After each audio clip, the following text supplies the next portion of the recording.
আজকে কুম্ভ নিয়ে বলবো, কিন্তু প্রথমে একটু মানে যাওয়াটা নিয়ে বলি, তারপরে দুটো ঘটনা বলবো, একটা নেগেটিভ আর একটা পজিটিভ, কারণ দুটোই তো থাকে জীবনে। তো কুম্ভ নিয়ে সেগুলো ঘটনাগুলো। ঠিক আছে গীতাদি, আমি আস্তে আস্তে শুরু করছি, আর দেরি করব না বেশি।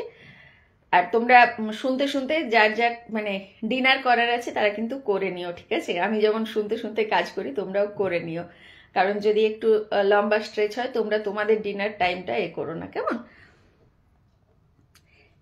কুম্ভ নিয়ে শুরু করি তাহলে। কুম্ভে যাওয়াটা ছোটবেলা থেকে মানে সত্যিই একটা, কুম্ভ মানেই একটা কি বলবো, অদ্ভুত একটা জিনিস। কারণ এত সাধু সন্ত, বিশেষ করে সব সময় কুম্ভে আমরা দেখি নাগা সন্ন্যাসীদের বেশি দেখা যায়। মানে সবচেয়ে বেশি কুম্ভ নিয়ে যদি আলোচনা হয় তাহলে নাগা সন্ন্যাসীদের নিয়েও কুম্ভের জন্য আলোচনাটা হয় বেশি।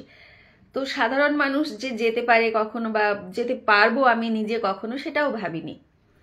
তো এবারে কুম্ভটা যেটা মানে বলে না, তীর্থস্থান না ডাকলে তুমি যেতে পারবে না। মানে আমার ক্ষেত্রে হয়েছে, বৈষ্ণোদেবী যাওয়ার জন্য আমাদের 5বার প্ল্যান হয়েছে, 3বার ক্যান্সেল হয়েছে, 2বার যেতে পেরেছি। তো ওই জন্য তীর্থস্থান সবসময় তোমাকে না চাইলে তুমি যেতে পারবে না, এটা আমি আমার জীবন দিয়ে বুঝেছি। এরকম অনেকগুলো ঘটনাই রয়েছে। তো কুম্ভটা এবারে যেটা হয়েছে, আমি তো ভাবিও নি কখনো যেতে পারবো, কিন্তু যেটা হলো সেটা হচ্ছে কুম্ভে আমাদের মানে আমার এক পরিচিত দাদা, উনি হচ্ছে এবারে ওখানে টেন্টের দায়িত্বে ছিলেন।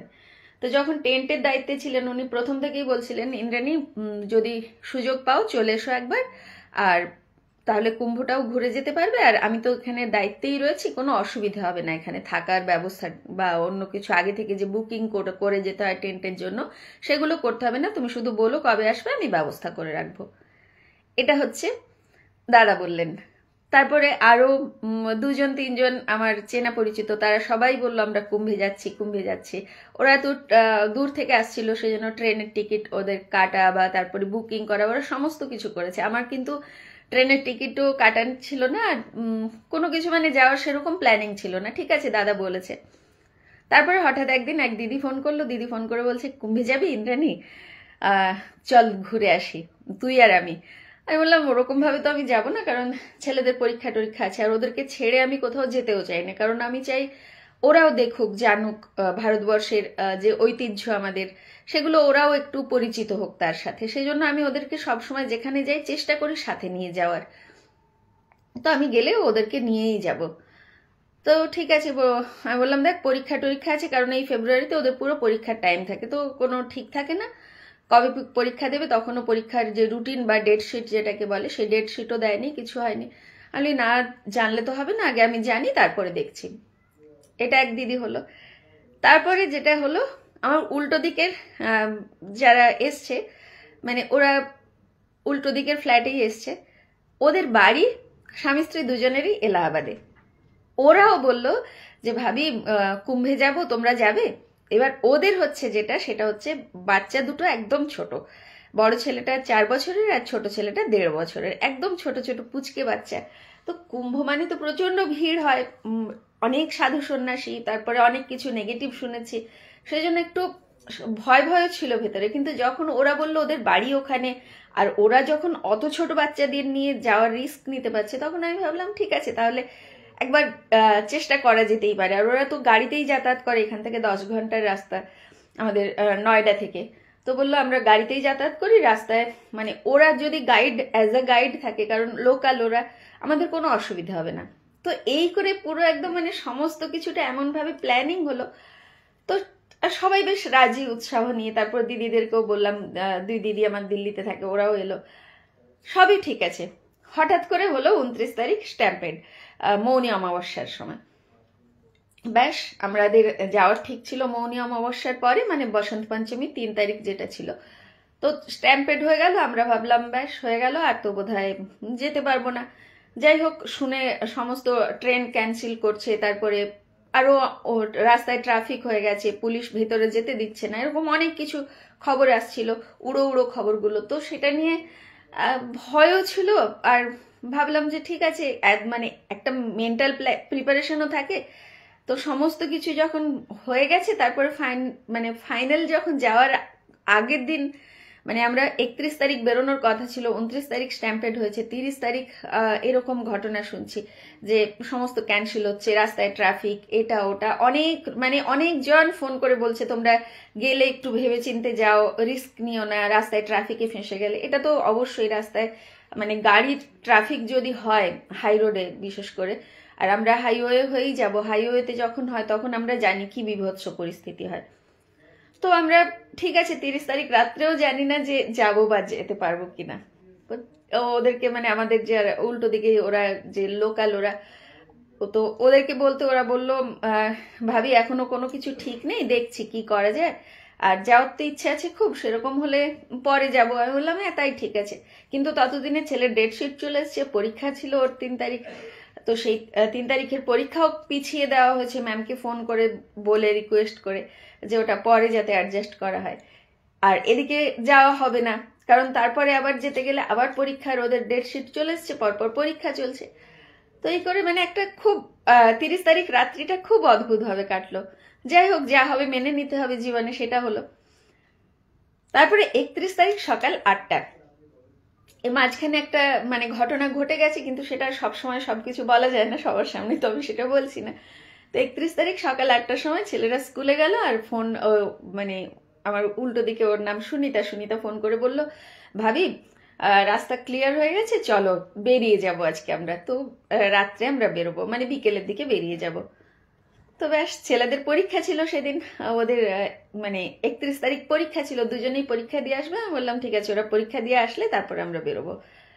এবং মানে আগের দিন রাত্রে আমাদের ওই যাব না এইসব করতে করতে আশ্চর্য ঘটনা হচ্ছে, আমরা রাত্রি 2:30 পর্যন্ত জেগেছি সবাই, মানে ওই দিদিরা এসে গেছিল আমার বাড়িতে। হ্যালো অমৃতা, দিদিরা আমার বাড়িতে এসে গেছিল এবং রাত্রি 2:30 পর্যন্ত আমরা গল্প, বিভিন্ন ধরনের গল্প চলছিল। আমাদের গল্পগুলো একটু পজিটিভই হয়, বুঝতেই পারছো কি ধরনের গল্প, তো চলছিল বিভিন্ন ধরনের। এই করতে করতে রাত্রি 2:30টার সময় আমরা শুতে গেছি, আবার সকালে কিন্তু 7টার সময় উঠে গেছি। উঠে ছেলেদের স্কুল যাবে, ওদের সমস্ত এ করে দেওয়া, 7টার একটু আগেই উঠেছি। যাই হোক, তো তারপরে সারাদিন সমস্ত কাজ সেরে আমরা সন্ধ্যেবেলা বেরিয়েছি। 4টের সময় বেরোনোর কথা ছিল, কিন্তু ওদের মানে সুনিতাদের সাথে আরো একটা ফ্যামিলি যাবে, তাদের সেই ভদ্রমহিলা স্কুলের টিচার, তো উনি স্কুল থেকে এসে তারপরে বেরিয়ে এসছেন, সবার কারো ঠিক ছিল না। এই করতে করতে 5টা হলো, 5টার পরে কিছুটা এগিয়ে গিয়ে তারপরে জানা গেল সুনিতা বাড়িতে মোবাইল ফেলে এসছে।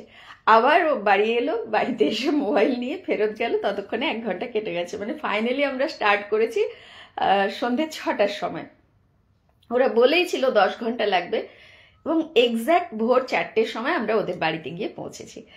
আর মানে এই আমি বললাম কেন যে রাত্রি 2:30 পর্যন্ত জেগেছিলাম, কারণটা এটা যে ওই যে একটা যাওয়ার, সারাদিনে আমার মানে একটা খুব বাজে অভ্যেস, আমি ট্রেনে উঠি বা গাড়িতে বসি, আমি সবসময় ঘুমিয়ে যাই, কিন্তু সেদিনের এনার্জিটা এত মানে হাই ছিল, আমি জানি না এটা কি ছিল, কি ব্যাপার, মানে ওইটুকু ঘুমানোর পরও সারা রাত্রি আমরা সবাই জেগে রয়েছি, সবাই মানে সবাই, কেউ ঘুমোয়নি সারা রাত্রি।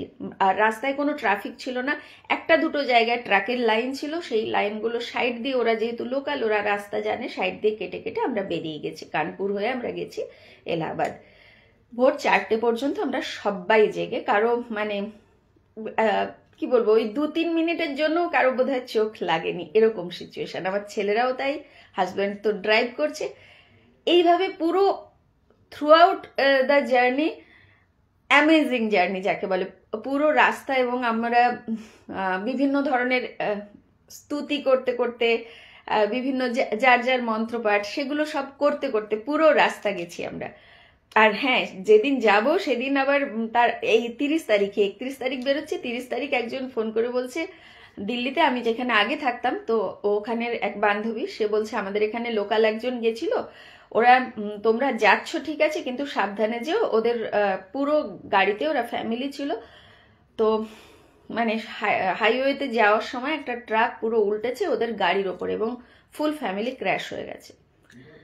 বললো আমি তোমাদের বলে দিলাম ঘটনাগুলো ঘটছে, বলতে খারাপ লাগছে, কিন্তু তোমরা একটু সাবধানে যেও। তো সমস্ত কিছুই মানে এমন শুনেছি, তারপরেও কিন্তু আমাদের জার্নিটা খুব স্মুথ হয়েছে, খুব সুন্দরভাবে আমরা চলে গেছি। পৌঁছে গেলাম 4টের সময় ওদের বাড়িতে সুন্দর ব্যবস্থা ছিল। আমরা মানে শোয়ার ব্যবস্থা, রাত্রেবেলায় 2 ঘন্টা একটু রেস্ট নেব, জানি যে সকালে উঠে বেরিয়ে যেতে হবে, কারণ ওদের ওখান থেকে 16 কিলোমিটার দূরে সঙ্গম। কারণ গাড়ি নিয়ে যতটা পারবো আমরা এগিয়ে যাব, নাহলে হাঁটতে হবে, অনেকটা হাঁটতে হবে, কোনো লোকাল সেরকম কিছু পাওয়া যাবে না।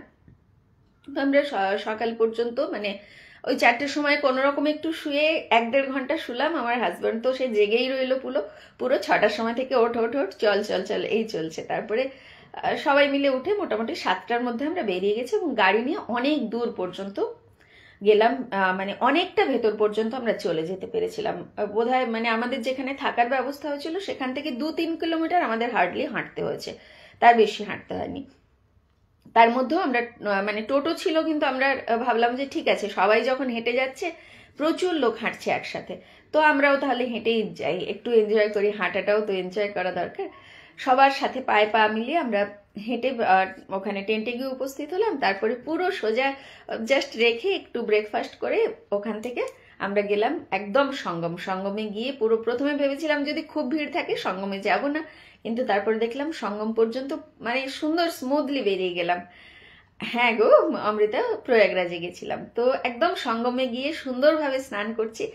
আর স্নান করেছি মানে যখন গেছি আমরা সকালবেলা, তখন কত কত বাজে 11টা 11:30টার সময় বোধহয় আমরা পৌঁছে গেছি। তখন খালি ছিল পুরো, মানে এক একজনের জন্য 10 হাত করে জায়গায় স্নান করার, এরকম বলা যায়, এত ফাঁকা ছিল গঙ্গার ঘাটে ওখানে, যে একদম সঙ্গমের এটা। তো খুব সুন্দর লেগেছে, এখান থেকে এদিক থেকে গঙ্গা গেছে আর এদিক থেকে যমুনা। আমরা জাস্ট মানে এই যে পয়েন্টটা, এই কর্নারটাতেই আমরা স্নান করেছি ওখানটায়।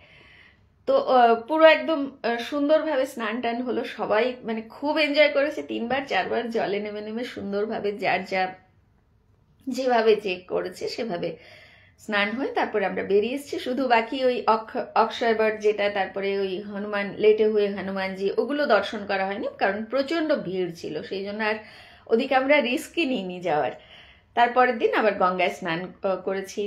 তো এই যে মানে কি বলে, এবং ফিরেছি আমরা স্নান করে সুন্দরভাবে, আস্তে আস্তে হাঁটতে হাঁটতে মানে সারা রাস্তা যাকে বলে ঘুরতে ঘুরতে দেখতে দেখতে অনেক সাধু সন্ন্যাসী, অনেক লোকজন, অনেক মানুষজন, সবাইকে দেখতে দেখতে আস্তে আস্তে আমরা নিজেদের মতো করে যেখানে ইচ্ছে হচ্ছে বসছি, যেখানে ইচ্ছে হচ্ছে একটু ওই আখের রস বা অন্য টুকটাক খাওয়ার, এসব খাওয়া হচ্ছে।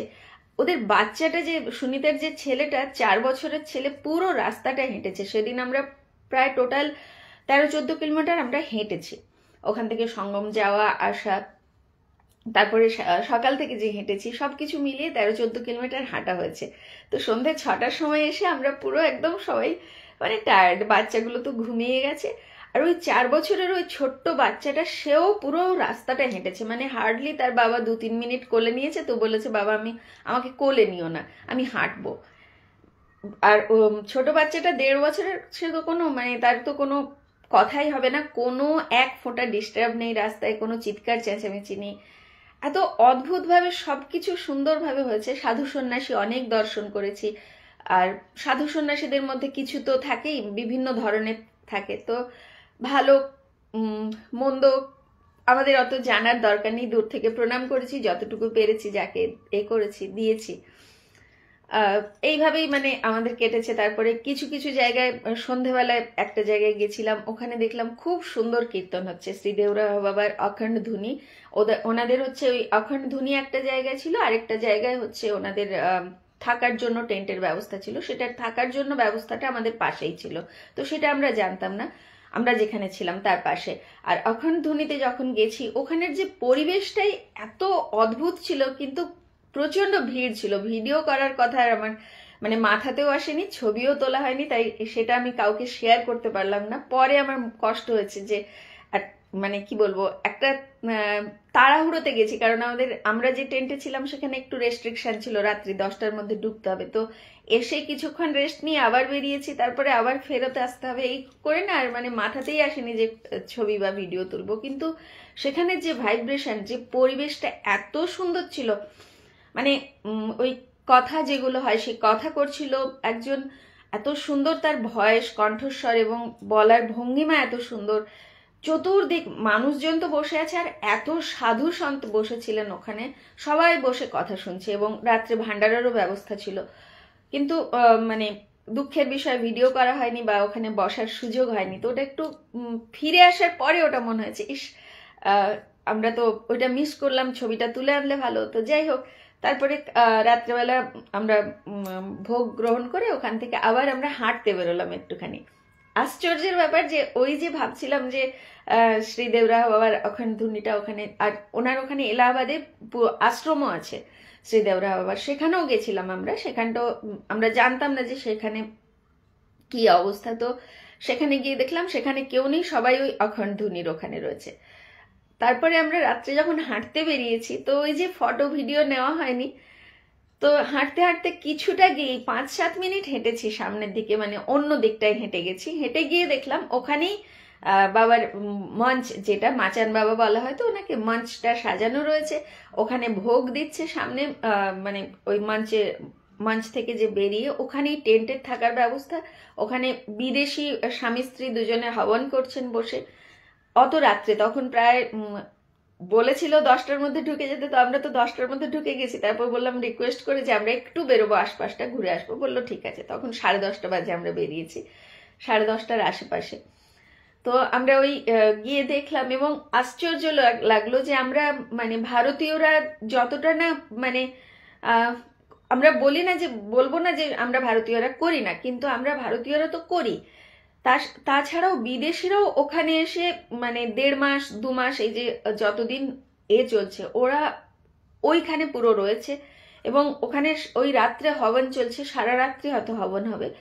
হাজব্যান্ড ওয়াইফ দুজনে, ঠান্ডা ভালোই ছিল তখন, বসে আছেন বসে, এবং ইয়াং হাজব্যান্ড ওয়াইফ, যে বয়স্ক তা নয়। আমি ভিডিওটা শেয়ার করব যদি মানে দেখানোর জন্য, খুব হালকা একটু ঝলক, কারণ কেউ ওইভাবে হবন করছে, ওইভাবে কনস্ট্যান্ট ভিডিও করতেও ভালো লাগে না, মানে মনে হয় তাদের প্রাইভেসিটা নষ্ট হচ্ছে, কারণ সেখানে কেউ নেই, পুরো ফাঁকা, এবং সেখানে ওনারা দুজনে হবন করছেন। তো একদম ইয়াং ছেলে মেয়ে, ইয়াং কাপল যাকে বলে, ওনারা বসে হবন করছেন। ভালো লাগলো, মানে পরিবেশটা এত সুন্দর ছিল। ওখানের অখণ্ড ধুনির ওখানের পরিবেশটা পুরো একদম জমজমাট যাকে বলে, আর এখানটায় ছিল শান্তির পরিবেশ, একদম শান্তশিষ্ট। তো মানে কি বলে, সব মনে হলো যে ওই যে একটা ভিডিও তোলার ইচ্ছে ছিল, তো সেটাও বাবা পূর্ণ করে দিলেন। এবং প্রয়াগরাজে আরেকটা জিনিস বলি, যে আমরা যে বলি না যে জলের প্রচন্ড পাওয়ার থাকে, তো জলটাকে তুমি হাতে নিয়ে যা ভাববে তাই হবে। আমরা এতজন গেছি, আমরা প্রায় 14-15 জন ছিলাম টোটাল। সবাই ওই জল, সবাই একটু একটু করে গ্রহণ করেছে, মানে ওর জলটা পান করেছে। তো আমিও সবাইকে দিয়েছি, তারপরে মানে আমার ছেলেদেরকে, হাজবেন্ডকে। তারপরে আমি নিজে যখন নিচ্ছি, তখন আমি ভাবলাম কে জানি ইনফেকশন হয় কিনা। এই যে ভাবনাটা এলো, পুরো রাস্তায় কিচ্ছু হলো না, ঘরে আসার পরে একদিন পুরো লুজ মোশন আর ভমিটিং, পুরোপুরি ইনফেকশন, হাই ইনফেকশন। অথচ ওই একই জায়গায় একই খাবার, সবাই আমরা গেছি, একই খাবার খেয়েছি, একইভাবে থেকেছি, কারো কিচ্ছু হয়নি। হয়েছে অমন একটু আধটু যে টায়ার্ড বা সর্দি জ্বর একটুখানি একদিন, কিন্তু আমি একদম মানে পুরো বেহুশ হয়ে সারাদিন শুয়েছিলাম। তো এই যে আমরা বলি না যে পাওয়ারফুল এত, ওই যে জলটা, আমরা যা ভাববো সেটাই হবে। তুমি ভালো ভাবলে ভালো হবে, খারাপ ভাবলে খারাপ হবে। তো পরে ওটা আমি রিয়েলাইজ করলাম যে ওই যে আমি ভেবেছিলাম।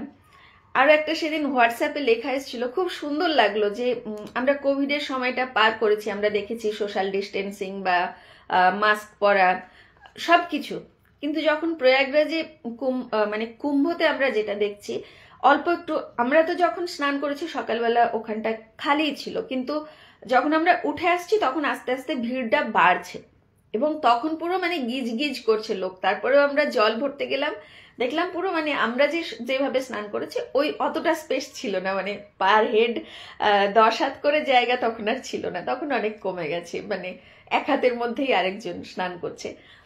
কিন্তু এই যে কোনো সোশ্যাল ডিস্টেন্সিং নেই, ওই একটা জায়গায় মানে অল্প জলের মধ্যে কোমর পর্যন্ত জল, কোথাও জলের বেশি গভীরতা নেই, চাইলে জলে বসে মানে দ্বিতীয় দিন আমরা যখন গঙ্গায় স্নান করছি জলে বসে দিব্যি স্নান করা যাচ্ছে, মানে জপ করা যাচ্ছে জলে বসেই, এরকম সিচুয়েশন।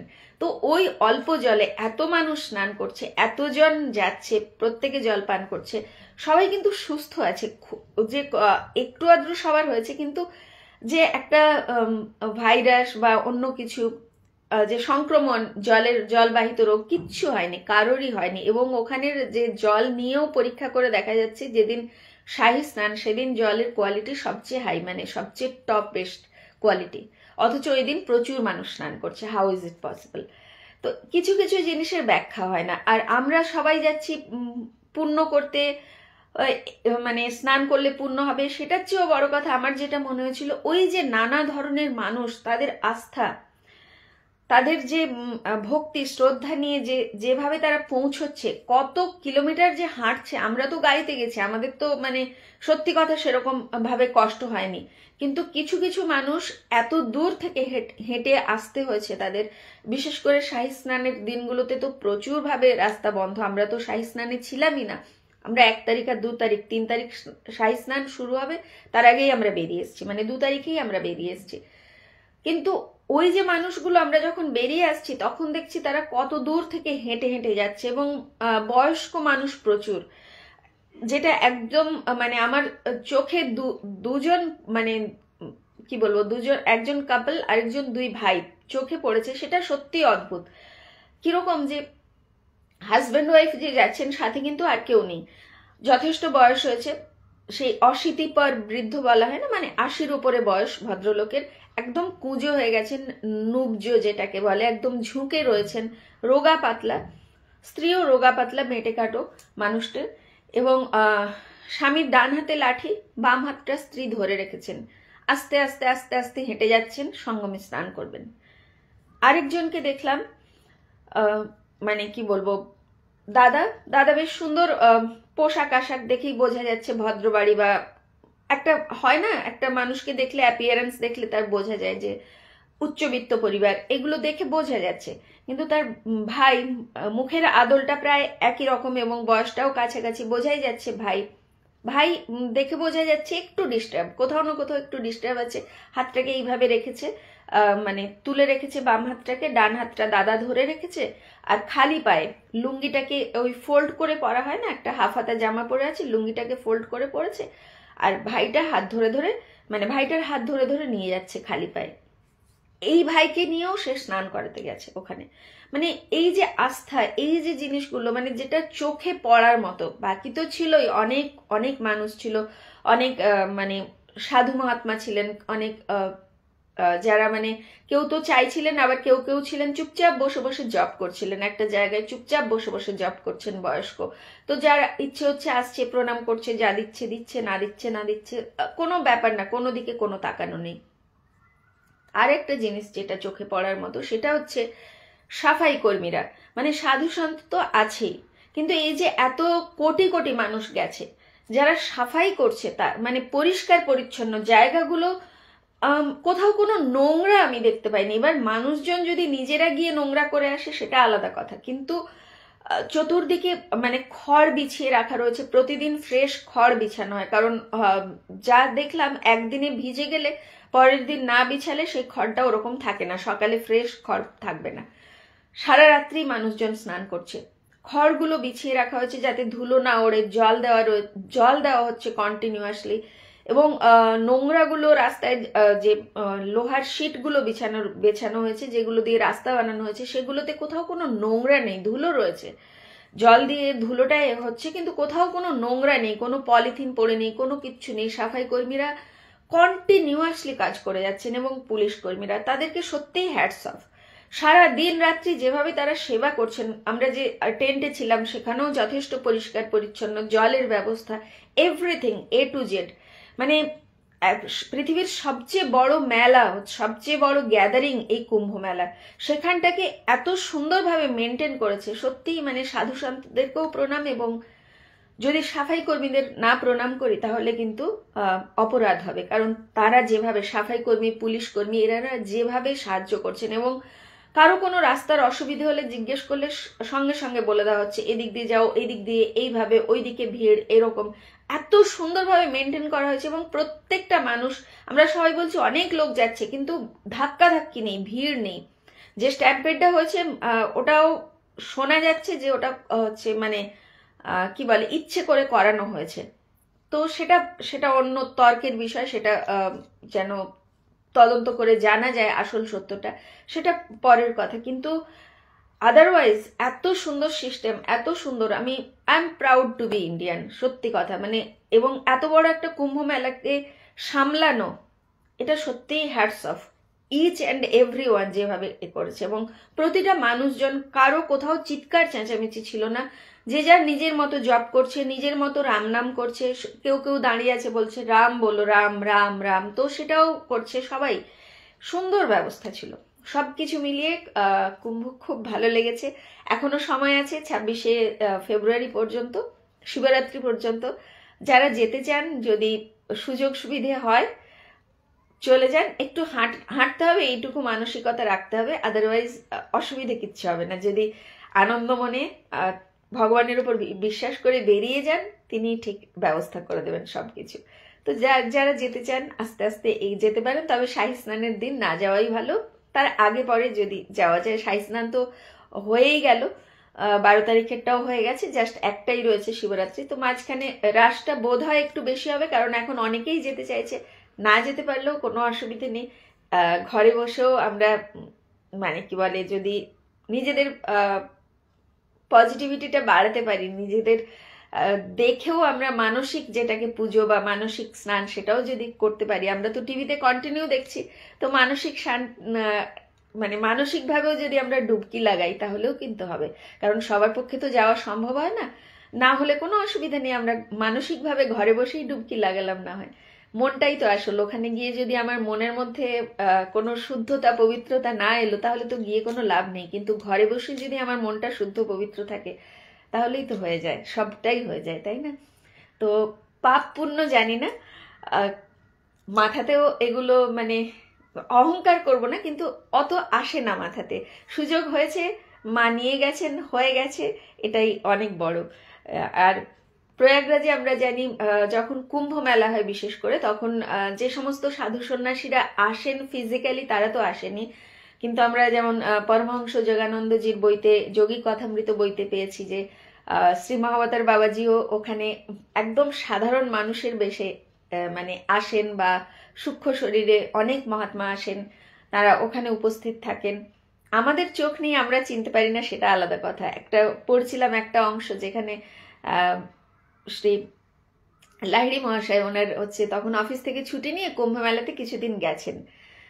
তো ঘুরে ঘুরে এদিক ওদিক দেখছেন, একটা জায়গায় একজন সাধু ভিক্ষে চাইছে। তো তাকে দেখে কিরকম ভণ্ড মনে হলো, ওনার নিজেরই মনে হলো যত সব ভণ্ড লোকজন ভিক্ষে চাইতে চলে এসছে। তো মাথায় যেই এসছে, সঙ্গে সঙ্গে রাস্তার অপোজিটে দেখছেন একজন সাধু বসে আছেন, সেখানে বাবাজি মহারাজ মানে শ্রী মহাবতার বাবাজি ওনার সামনে বসে বলছেন, মানে জানি না কিভাবে কথা হচ্ছে, সেই কথার কনভারসেশনটা মেবি মেন্টালি, কারণ এপার থেকে ওপারে কথাটা শোনা যাবে বা ওইভাবে বলা তো সম্ভব না, তো বোধহয় মেন্টালি বলছেন শ্রী মহাবতার বাবাজি, একদম সাধারণ বেশে রয়েছেন, বলছেন এই সাধু খাওয়া দাওয়া করবেন, তারপরে আমি হচ্ছে ওনার খাওয়ারের এঁটো থালাটা আমি ধোবো, এবং তারপরে এখানে যতজন সাধু মানে এ করবেন, প্রসাদ নেবেন, গ্রহণ করবেন, তাদের প্রত্যেকের আমি এঁটো থালাটা ধোবো।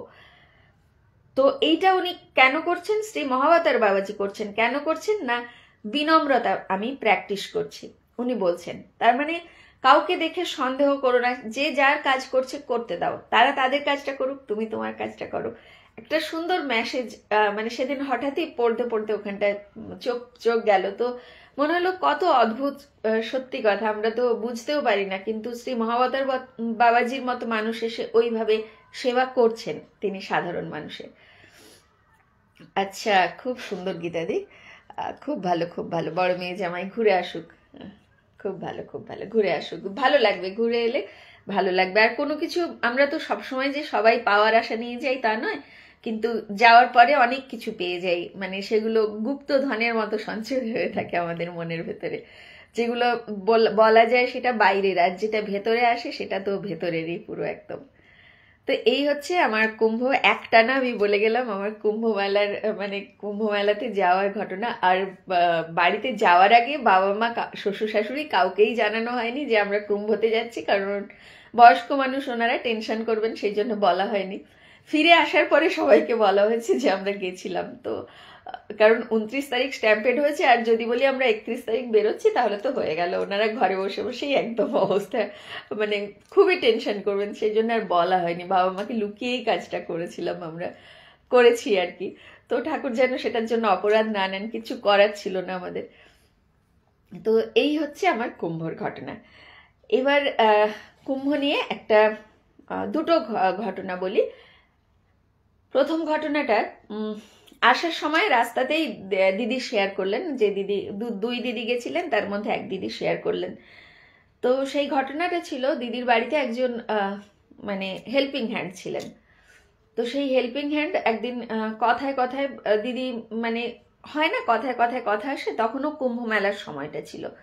তো দিদি বলছে যে মেয়েটা একদিন খুব একটু ডাউন, বলছে কি হয়েছে আজকে তোর মনটা এরকম খারাপ কেন? তখন বলি না, কুম্ভ এলে না মনটা কিরকম উদাস হয়ে যায়। বলি কেন? তখন বলছে যে আমার একটা ঘটনা আছে, এমন ঘটনা কুম্ভ এলেই ওটা আমার সব সময় মনে পড়ে। ঘটনাটা কি না, ভদ্রমহিলা হাজব্যান্ড ড্রাইভার ছিলেন। ড্রাইভার অফিসের হয় না, অফিসে ওই ড্রাইভার থাকে, যেমন অফিসের বড়বাবু বা যারা অফিসের হেড, তাদের ড্রাইভার থাকে একজন ফিক্সড। তো উনি ওই রকম ড্রাইভার ছিলেন অফিসের একজন হেডের। তো সেই ড্রাইভারকে নিয়ে উনি কুম্ভ মেলায় অফিসের মানে গাড়ি নিয়ে উনি যাবেন কুম্ভ মেলায় ফ্যামিলি নিয়ে। তো যে ড্রাইভার তাকেও নিয়ে যেতেই হবে স্বাভাবিক। তো ড্রাইভারও গেছে। যাওয়ার পরে যেটা হয়েছে, কুম্ভতে পৌঁছেছে, সব কিছু হয়েছে, স্নান টান করেছে সবাই খুব ভালোভাবে। তারপরে একটা জায়গায় মানে পরে জানা গেল ওটা, যে একটা জায়গায় ঘুরতে ঘুরতে সাধুদের ভান্ডারা হচ্ছিল, সেখানে ভান্ডারা সবাই গ্রহণ করেছে। তারপরে বেরিয়ে আসার পরে একজন সাধু কিছু একটা দিয়েছিল, ওই যে ড্রাইভার ভদ্রলোক ছিলেন তাকে দিয়েছিল, বলেছিল এটা খেয়ে নাও। তো খাওয়ার পরে, এবার সাধু দিয়েছে, সবসময় তো আর আমরা অত কিছু ভাবি না, ঠিক আছে দিয়েছে, খেয়ে নিয়েছে। খাওয়ার পরে যেটা হয়েছে, মানে পরে জানা গেল যে সে আর প্রকৃতিস্থ ছিল না, মানে সে যে স্বাভাবিক অবস্থা থেকে একদম পুরো অন্য রকম হয়ে গেছে। সে কিছুতেই আসবে না, তাকে মানে 2 দিন তাকে ধরে রাখা যায়নি, যে টেন্টে ছিল সেখান থেকে সে শুধু বেরিয়ে যাবে। যেহেতু ড্রাইভার নিয়ে গেছে, তো ড্রাইভারের একটা দায়িত্ব তো থাকে, যে যাচ্ছে সে তো ড্রাইভারের দায়িত্ব থাকে।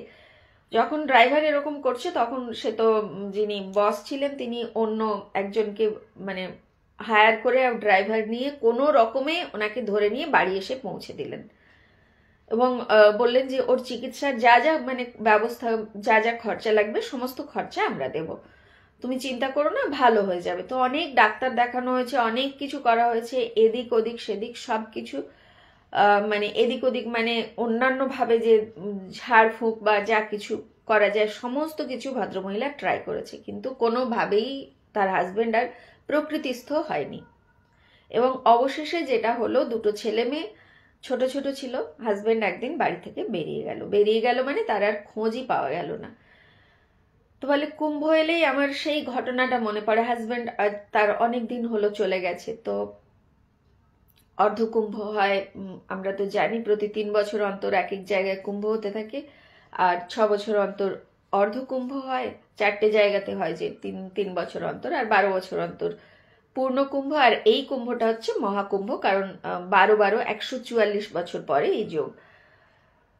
তো ওই যে ঘটনাটা মানে দিদি বলছে বলে আমাকে নাড়িয়ে দিয়েছিল, আমি নিজেও কোনোদিন ভাবিনি যে মানে আমরা কুম্ভে যাব, কারণ এই সমস্ত ঘটনাগুলো শুনে, কারণ ভালো খারাপ সব রকমের লোক আসে।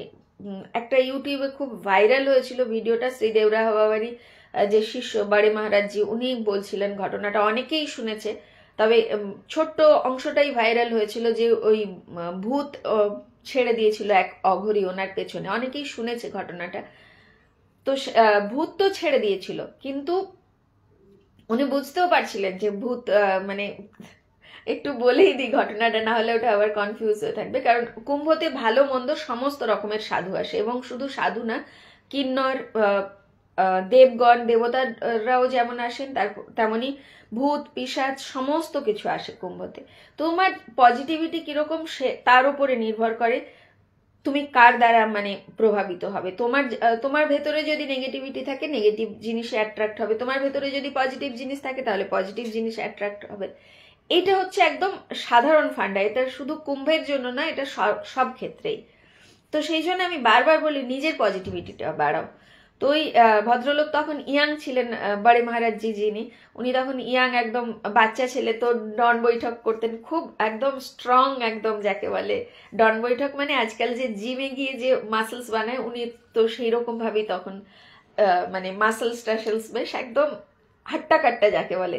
তো উনি হচ্ছে বাবার সাথে, শ্রীদেবরা বাবাজির সাথে কুম্ভে গেছেন। ওখানে বাবা মানে মাচানে থাকতেন, আর ভোরবেলা স্নান করতে যেতেন 4টের সময়। তো ওখানে শ্মশানের পাশে, এখনের মতো তো আর তখন ছিল না, তখন অন্যরকম মানে ছিল। এখন তো অনেক বেশি আধুনিক হয়ে গেছে। তখন শ্মশানের পাশেই, মানে পাশেই শ্মশান, তার পাশেই গঙ্গা, এরকম মানে শ্মশানের পাশে ওই অঘরীটা বসে থাকতেন, আর উনি রোজ ওই রাস্তা দিয়েই ওনাকে যেতে হতো ওখানে গঙ্গায় স্নান করতে।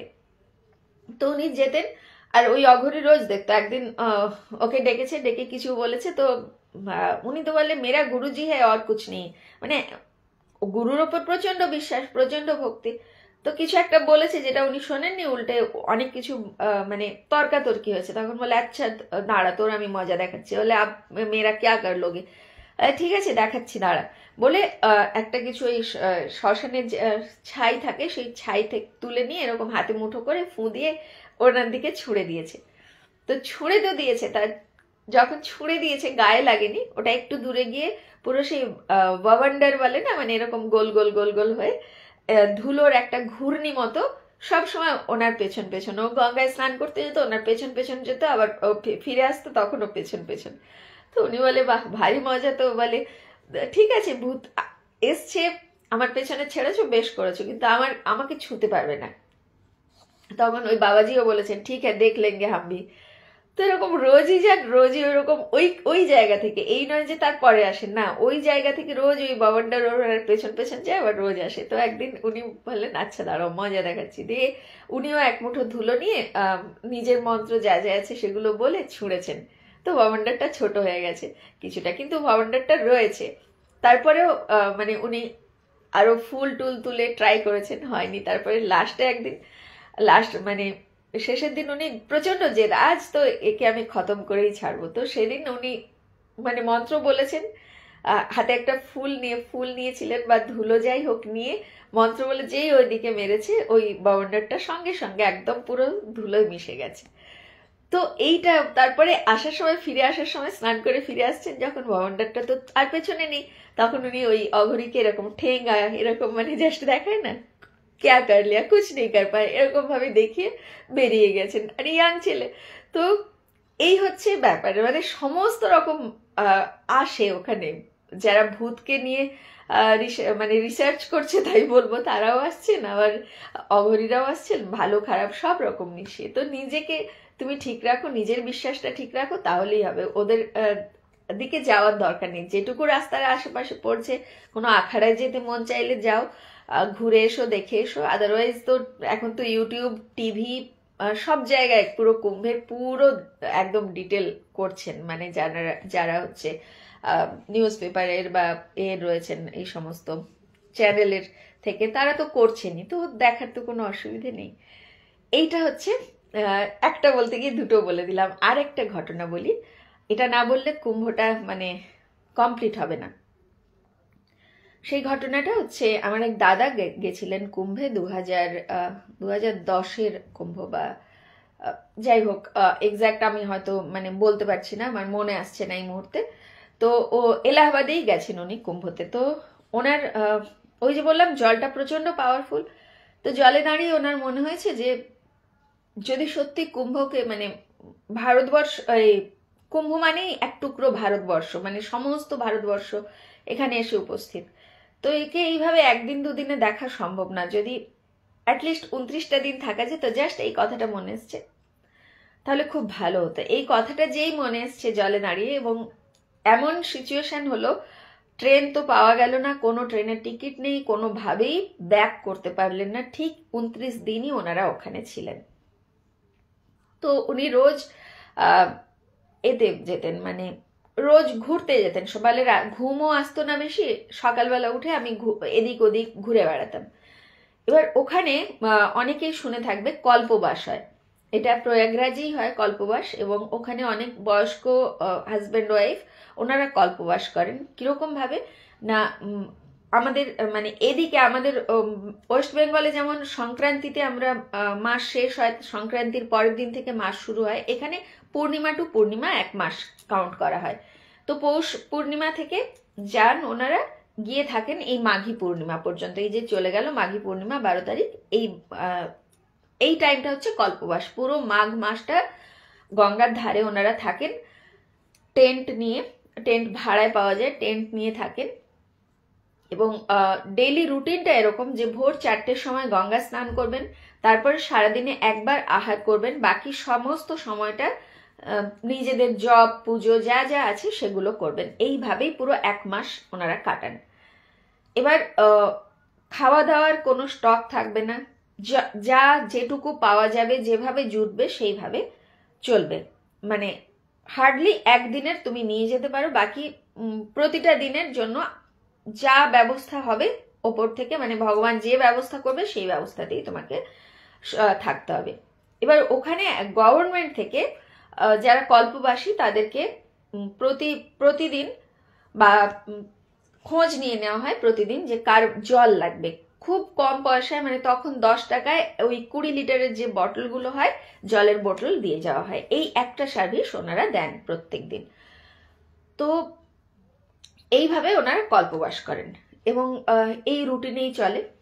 তো দাদা একদিন হাঁটতে হাঁটতে, সকালবেলা মানে ভোরবেলা বেরিয়েছেন, তো হাঁটতে হাঁটতে সকাল হয়ে গেছে, যেখানে পৌঁছেছেন সেখানে হঠাৎ করে চোখ পড়লো একটা খুব সুন্দর তুলসী গাছ লাগানো রয়েছে, মানে তুলসী মঞ্চ করে, ছোট্ট একটা মাটির তুলসী মঞ্চ করে সেখানে তুলসী গাছ লাগানো রয়েছে। অদ্ভুত সুন্দর পরিবেশটা, কারণ তুলসী গাছটা তো তাজা, একদম ঝরঝরে হয়ে আছে।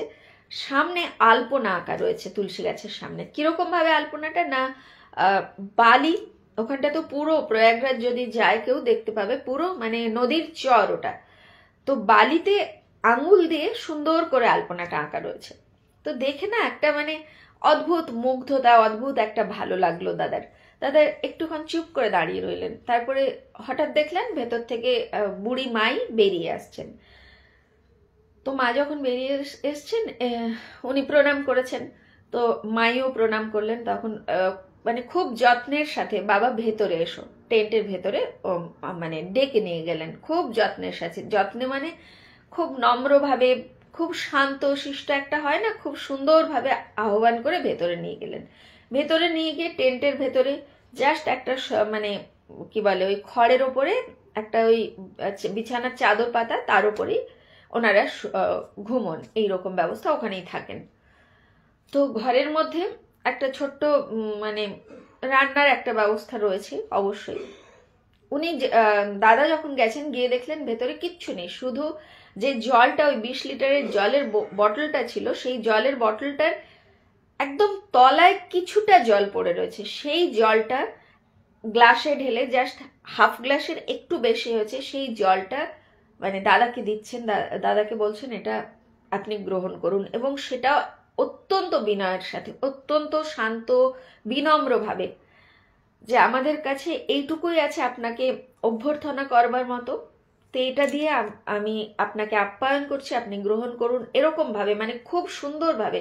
এবং এটাও বললেন, দাদা বললেন না এইটুকু জল আছে, ওটা থাক না আপনাদের জন্য। বললো না, একটা ছবি দেখালো, সেই ছবিটা হচ্ছে অনেক দিনের পুরোনো একটা নিউজ পেপার, তার একটা কাটিং। ছবিটাতে খুব বেশি স্পষ্ট বোঝা যাচ্ছে না। বললেন ইনি আমাদের গুরুদেব।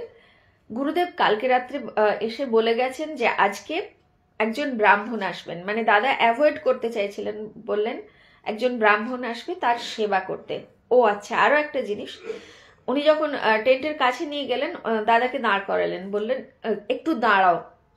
কেন না, ওই ভেতর থেকে জল নিয়ে এসে দাদার না ভেতর থেকে না, সরি, গঙ্গা পাশে ছিল, গিয়ে গঙ্গার থেকে জল নিয়ে আসলেন, জল নিয়ে এসে দাদার পা ধুয়ে মুছিয়ে দিতে গেলেন আঁচল দিয়ে। আঁচলটাও মানে শাড়িটা যে পরে আছেন ছিঁড়ে গেছে, অনেক জায়গায় ছিঁড়ে গেছে, ছোট ছোট ছিদ্র হয়ে গেছে, মানে খুবই মানে কি বলবো, একদম সাধারণ বাড়ি, অত্যন্ত কষ্ট করে তারা কল্পবাস করছে সেটা বোঝা যাচ্ছিল। তো দাদা না একদম ইতস্তত জড়সড় হয়ে গেছে, বলে না না কি করছেন আপনি, একদম পা ধোবেন না, পা ছোবেন না আমার, এরকম করবেন না।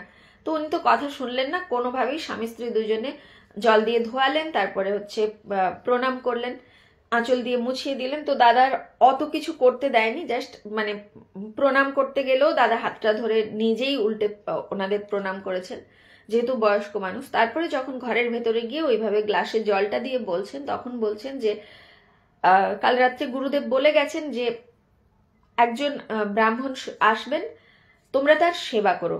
তো আমাদের কাছে সেবার জন্য এইটুকুই রয়েছে, আপনি দয়া করে গ্রহণ করুন, না হলে আমাদের মানে আমরা খুব কষ্ট পাবো। তো দাদা তখন সেই জলটাই মানে আনন্দের সাথে গ্রহণ করেছেন।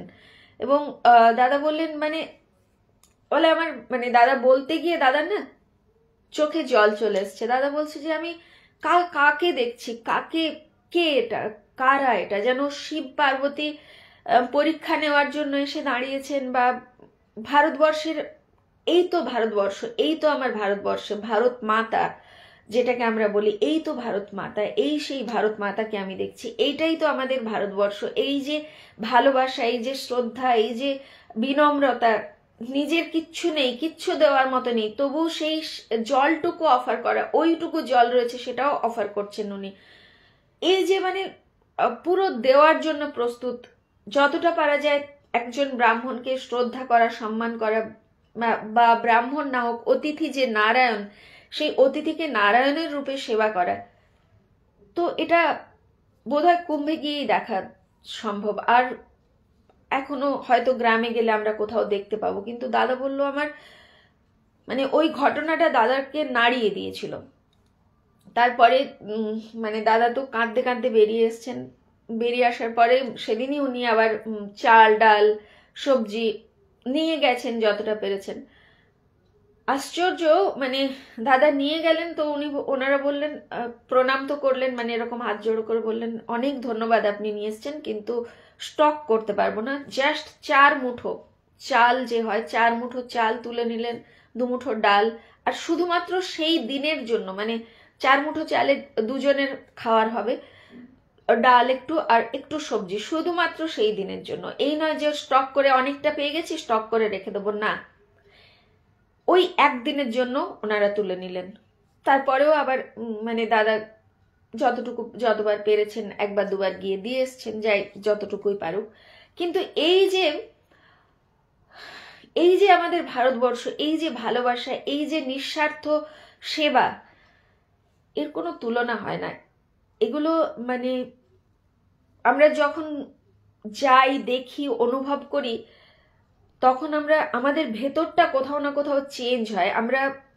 আমি এরকম দেখেছি লোকজনকে 10টা টাকা দিতে গেলেও অনেকবার ভাবে, অথচ প্রতি সপ্তাহে রেস্টুরেন্টে গিয়ে খেয়ে আসে, এটাও আমি দেখেছি। আবার এই মানুষগুলো, যে ঘটনাটা আমি শুনেছি দাদার কাছ থেকে, যে তাদের কিচ্ছু নেই, ওইটুকু জল ছিল, সেটাও তারা নিঃস্বার্থভাবে পুরো জলটা দিয়ে দিল। সারাদিন পরে মানে তারপরে জল আসবে না আসবে না, পাবে কি পাবে না, কোনো চিন্তা নেই, হয়তো গঙ্গার জল খেয়েই থাকবে, হয়তো খাবে না। এই যে জিনিসগুলো, এই হচ্ছে আমাদের ভারতবর্ষ। মানে আমাদের ভারতবর্ষের ভেতরেই আধ্যাত্মিকতা রয়েছে। এই আধ্যাত্মিকতা আমরা এটাকে যদি বার করে দাও, আমার মনে হয় ভারতবর্ষের প্রাণ বেরিয়ে যাবে, ভারতবর্ষের আর কিচ্ছু থাকে না। এই যে এত বিদেশি আসে, আমরা হরিদ্বারে যাই, গোয়াতে যাই, সব যোগা শিখতে আসছে, যোগা করতে আসছে। যোগা তো আমরা ফিজিক্যাল এক্সারসাইজটা ভাবি, সেটা নয়, কিন্তু আসল যে জিনিসটা, ঋষিকেশে অনেকগুলো জায়গা রয়েছে যেখানে করানো হয় মেডিটেশন, অনেক জায়গা রয়েছে, সেখানে সবাই যায়, দৌড়ে দৌড়ে আসে, সারা পৃথিবী থেকে মানুষজন ছুটে আসে। কুম্ভতে সারা পৃথিবী থেকে মানুষজন এসছে, শুধু যে ভারতবর্ষের এসছে তা নয়। কেন আসে? কিছু তো আছে, সেই কিছুটা কি?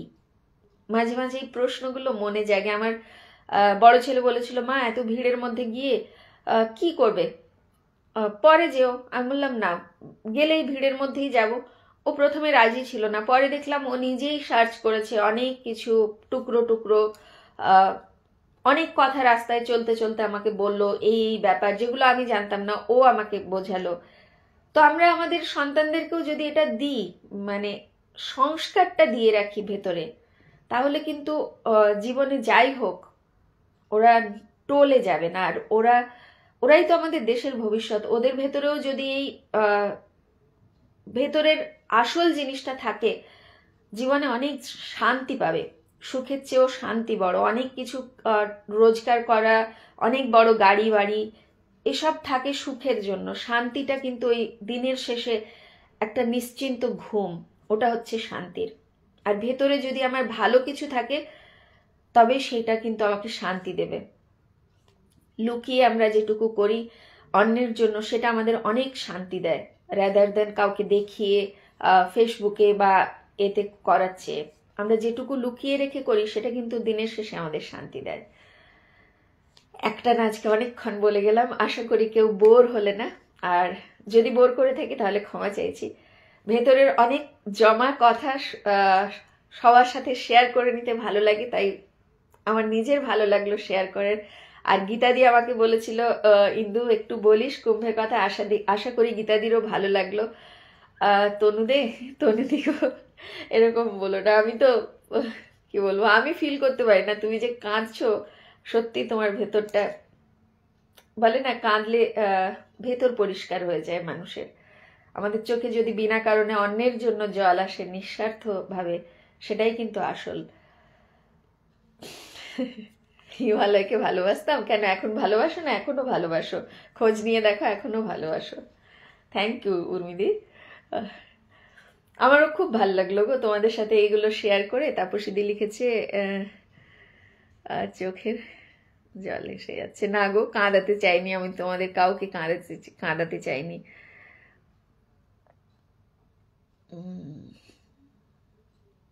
হ্যাঁ গো, সত্যি কথা। জীবনে প্রত্যেকের আমাদের কি বলবো তাপসীদি আর তোমাকে, প্রত্যেকের আমাদের কিছু না কিছু থাকেই জীবনে, সবার। আমি তো বলি জীবনটা এই যতক্ষণ আপ ডাউন হচ্ছে ততক্ষণ আমরা বেঁচে আছি। দুঃখ কষ্ট না এলে, সব সময় সুখ থাকলে তো ওটা ফ্ল্যাট হয়ে যাবে। আর ফ্ল্যাট মানেই আমরা জানি মৃত্যু। যে আমাদের যে হার্টবিটটা শো করে, সেটা তো এইভাবেই আপ ডাউন শো করে, তাই না? তো জীবনটাও ওই আপ ডাউন করতে করতেই জীবন। এই মুহূর্তে এই মানুষটা যে তোমাদের সামনে এত বসে বসে বকবক করছে, সেও কখনো কখনো চুপচাপ একলা হয়ে কাঁদে। তবে এই কাঁদার মধ্যেও কিন্তু আনন্দ আছে। আমি তো বলি, সবাইকে বলি, যদি মন চায় কাঁদতে তো কেঁদে নাও, মন প্রাণ ভরে কাঁদো। কাঁদলে নিজের ভেতরটা অনেক পরিষ্কার হয়, নিজে অনেক হালকা হওয়া যায়। সবার সামনে কাঁদার চেয়ে নিজের ভেতরে একলা দরজা বন্ধ করে কাঁদাটা ভালো। কান্নাটা কাউকে দেখাতে নেই, সেটা নিজের থাক। সেটা একমাত্র ভগবানের কাছে, নিজের সাথে। আর জীবনের স্ট্রাগলগুলো, এগুলো আমাদেরই কর্ম কোথাও না কোথাও আমাদের কাছে ফিরে ফিরে আসে। সারদা মা, সবসময় সারদা মায়ের কথা মানে মাথায় আমার ঘোরে এক একটা, যে ভগবানের নাম করলে দুটো শিং গজাবে না, কিন্তু তোমার যদি প্রারব্ধে থাকে পাটা কেটে যাবে, তাহলে ওটা কাঁটা ফুটে বেরিয়ে যায়। তো আমরা এটা কেন না ভাবি যে আমাদের যে সমস্ত কষ্ট, আমরা যে আমাকে আজকে কষ্ট দিচ্ছে, আমিও তাকে কোনো না কোনো জন্মে অনেক বেশি কষ্ট দিয়েছি, সেটা খুব কম হয়ে বেরিয়ে যাচ্ছে আমার ওপর দিয়ে। তো একটু নিজেকেই সামলাতে হয়, নিজেকেই। আমরা সবাই কিন্তু প্রচন্ড একা, কেউ কারো জন্য না। সব সময় আমরা যে একা এসছি, একা যাব, পুরো জীবনটাও কিছু কিছু সময় ভালোভাবে বুঝিয়ে দেয় যে আমরা কতটা একা। তো সেই একাকিত্বটা রাদার দেন কষ্ট পাওয়ার চেয়ে আমার মনে হয় এনজয় করা অনেক বেশি দরকার। আমার জানি না এটা বলাটা ঠিক হবে কিনা, আমার একা থাকতে ভালো লাগে। আমার একা থাকতে মানে নিজের সাথে নিজের মতো করে সময় কাটাতে ভালো লাগে। কিছুক্ষণ সারাদিনে আমি একা থাকতে ভালোবাসি। তো সেই কিছুক্ষণ হয়তো সেই জন্য এনজয় করি। জানি না, সব সময়ের জন্য একা হয়ে গেলে সেটা সত্যিই কষ্টকর। এখন আমি সবকিছুই, হ্যাঁ সেটাই গো, আমরা নিজেদের ভেতরে যতটা পারবো পজিটিভিটি নিয়ে আসবো। আর যদি কাউকে কিছু বলতে মন চায়, মন খুলে কারো না কারো কাছে যদি আমরা শেয়ার করি, তাহলে কিন্তু অনেক সময় আমাদের অনেক কষ্টগুলো কেটে যায়। তো সেটাও আমরা যেন জীবনে প্রত্যেকের আমাদের এমন একজন বন্ধু থাকে যার কাছে মন খুলে সব কিছু বলা যায়, সব কিছু শেয়ার করা যায় A to Z। আর যাদের আছে তারা প্রচন্ড লাকি, আর যাদের নেই তাদেরকে আমি বলবো ভগবান তো আছেই, তার কাছে মন খুলে সব বলো, সব কিছু। তিনি তো জানেন সব কিছু, আমার ভালোটাও তিনি জানেন, আমার মন্দটাও তিনি জানেন, তার কাছে কিছু লুকোনোর নেই, তাকে তো সবকিছু বলা যায়। হ্যাঁ তাপসীদি, একা থাকলে নিজেকে রিয়েলাইজ করা যায়, একদমই তাই। ওই জন্যই তো বলা হয়, আমি আমার যোগা ক্লাসে আমার স্টুডেন্টদের সব সময় বলি প্রতিদিন কিছুটা সময় নিজের সাথে কাটাও, মেডিটেশন করে হোক, নিজের ভালো কোনো একটা শখের কাজ, যেটা সে বই পড়া হতে পারে, গান শোনা হতে পারে, নাচ হতে পারে, শুধুমাত্র সেই সময়টা নিজের জন্য। তার সাথে রাত্রি 12টাতেই হোক না, কোনো অসুবিধা নেই, ওইটুকু সময় আমার নিজের, ওটা আমি কাউকে দেবো না। প্রতিদিন আমরা যদি নিয়ম করে একটুখানি নিজের সাথে সময় কাটাই, স্বামীজি বলতেন তুমি যদি সারাদিনে একবার নিজের সাথে নিজে কাটাও, তাহলে দিনের সবচেয়ে বেস্ট মানুষটার সাথে আলাপ হওয়া থেকে তুমি বঞ্চিত হবে। তো সেই নিজের সাথে কিছুটা সময়, কিছুটা মুহূর্ত আমরা যেন প্রত্যেকে কাটাই। থ্যাংক ইউ উর্মিদি, তোমরা সবাই ভালো থেকো, তোমরা সবাই আনন্দে থেকো, শান্তিতে থেকো, এটাই প্রার্থনা সব সময়। সবার মুখে হাসি থাকুক, মা সবাইকে ভালো রাখুক, সুস্থ রাখুক, শারীরিক মানসিক সব দিক থেকে সুস্থ রাখুক। থ্যাংক ইউ তাপসীদি, তোমাদের সবাইকে ধন্যবাদ, তোমরা যে এতক্ষণ আমার বকবক শুনলে। সেজন্য কোনো সেরকম কন্টেন্ট ছিল না, কিন্তু মানে নিজের আবেগে নিজের মতো করে আমি ঘটনা বলে গেলাম। পরে আসবো, যতটা পারবো তাড়াতাড়ি চেষ্টা করব। এখন ছেলেদের পরীক্ষা রয়েছে, আমি এখন থেকে বলতে পারছি না, আমি তো সবসময় ফাঁকিবাজির মতো দেরি করে আসি, আর যে মানে আসি যখন, তখন আর ছেড়ে যেতে ইচ্ছে করে না। তোমাদের কিন্তু যেতে হবে, অনেক রাত্রি হয়ে গেল, তোমাদের অনেকক্ষণ কথা বললাম। তোমরা সবাই ভালো থেকো, সুস্থ থেকো, আনন্দে থেকো, আবার তাড়াতাড়ি দেখা হচ্ছে। আমি সুযোগ সময় করে আসবো, তখন আশা করি গল্প নিয়ে আসবো। আর তোমরাও এসো। তাপসীদি, তোমার আমি লাইভ শুনেছি, খুব ভালো লেগেছে, তো তুমিও এসো আবার। উর্মিদি, তুমি, তোমাদের কাছে তো অনেক গল্প রয়েছে, আমার কাছে যেমন নেই। আমি একদম মানে কি বলে ভূতের গল্পতে একদমই আমার কাছে স্টক নেই, সেটা আমি বারবার বলি, এদিক ওদিক থেকে জোগাড় করে আসি। তোমাদের কাছে তো অনেক কিছু রয়েছে। তো নদী, তুমিও, সবাই কিন্তু এসো। ভালো লাগে লাইভ শুনতে, অনেক সময় আমি শুনে উঠতে পারি না, পরে শুনি, খুব ভালো লাগবে, পরে ভালো লাগে পরে শুনতে। আর অমৃতাও অনেকদিন আসুনি, অমৃতা তুমিও এসো। সবাইকে, অমৃতা মানে আমাদের দুজন অমৃতা আছে, একজন অমৃতা প্রতি সপ্তাহে আসে, খুব ভালো লাগে, আরেকজন অমৃতা কম আসে, তো তাকে বলছি আসার জন্য, সেও যেন আসে। তো আজ এই পর্যন্তই। যারা আমাদের ইউটিউবের দর্শক পরে দেখবে, তাদের সবাইকে অনেক ধন্যবাদ, অনেক ভালোবাসা আগে থেকেই। আর সবাই ভালো থেকো, সুস্থ থেকো, আনন্দে থেকো। পরীক্ষার সময় এখন বাচ্চাদের সবার, যাদের যাদের বাড়িতে বাচ্চারা আছে তাদের একটু ব্যস্ততা কাটবে আমি জানি। তো সবার পরীক্ষা ভালো হোক, বাচ্চাদের যাদের 10th বোর্ড আছে, 12-এর বোর্ড আছে, তাদেরও সবার খুব ভালো পরীক্ষা হোক। আর ইউটিউবের দর্শকরা আমাদের চ্যানেলকে সাবস্ক্রাইব করো, আমাদের কমেন্ট করো, তোমরা এসে যোগ দাও আমাদের গ্রুপে, আমাদের গল্প শোনাও, তোমাদের যাদের যাদের স্টক আছে। বিভিন্ন ধরনের আমাদের ইভেন্ট চলে ফেসবুক, তোমরা ফেসবুক জয়েন করো, ইভেন্টে পার্টিসিপেট করো, গল্প লেখো, গল্প দাও। আমরা সবাই মিলেমিশে, সবাই সবার সাথে সবকিছু শেয়ার করে নিই, আমরা সবাই মিলে একসাথে ভালো থাকি, এটাই তো চাই, তাই না? আজ এই পর্যন্তই, সবাইকে ধন্যবাদ, নমস্কার, শুভরাত্রি।